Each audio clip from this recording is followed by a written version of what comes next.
This is a review of the HJC DS X1 Dual Sport or Adventure helmet. The comments and opinions in this video are my own, based on my experience with the product. I was not paid by any manufacturer or retail outlet to make this video. I purchased this product with my own money. I chose this product using my experience based on my own research. Please do your own research.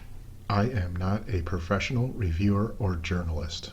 Well, my young friends, this is my DS X1. It is a dual sport or adventure helmet. Two names for the same animal. I've had this for, I don't know, 3 weeks or so. I've only got about 500 miles on it. It's a really nice helmet for the price point. Looks really good. Fit and finish on it are really nice. I purchased this because I purchased a HJC F70 and absolutely love it. That's my favorite helmet. I did a review on that a couple videos ago. This helmet is a intermediate oval. It fits me a little tight. I don't think that's the shape. It's more of the shell size. I'm a intermediate oval and slightly round oval, just barely slightly round oval. But I'm more of a centered on intermediate oval, if you understand that. The helmet itself, I believe they have limited shell sizes to keep it within this price point. So you probably have more sizes in this shell size, so extra small through extra large. That's what I have here is an extra large, and it's probably the top end. The size is the top end for this shell, so it feels a little cramped. It's been getting much better. The foam inside, the cheek pads and stuff like that are giving a little bit, but it does have a very rounded street bike type profile this way, where my previous helmet was a Bell MX9 based on an off-road helmet, so the whole face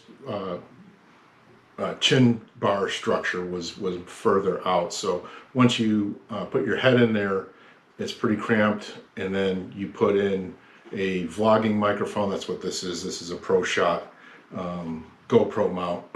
So I've got a pretty good sized dead cat on my microphone that's in there, plus I've got the microphone from the Senna in there.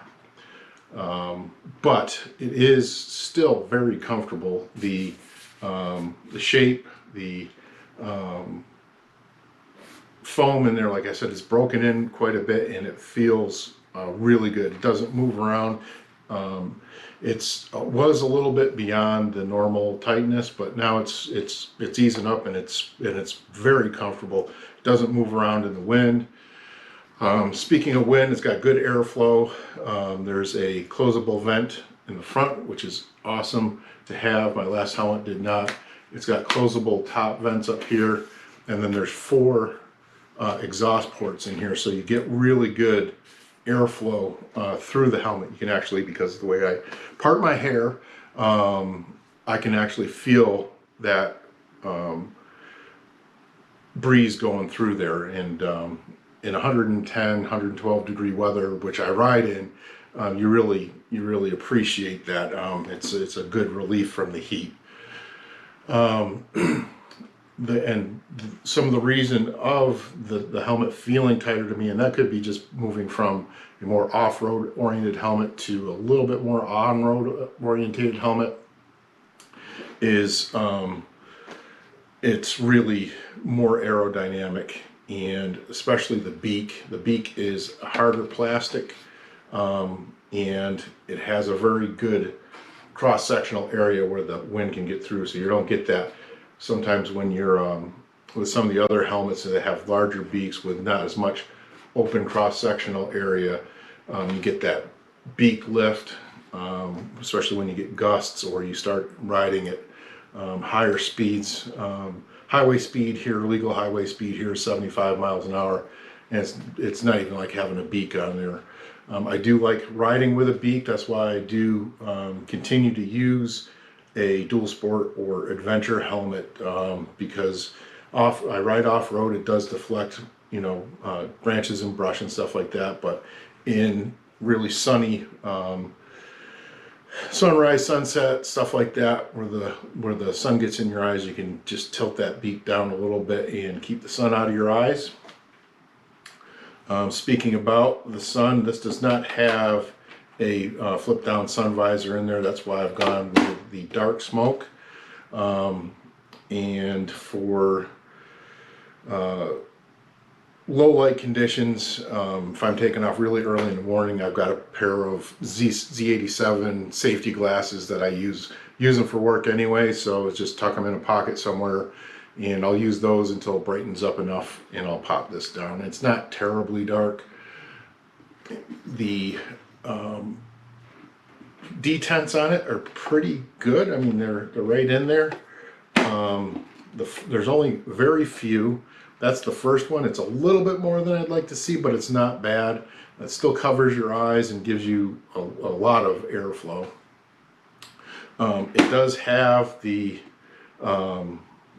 little dimples in there for a pin lock, so you can buy the additional pin lock and get that put in there if you want.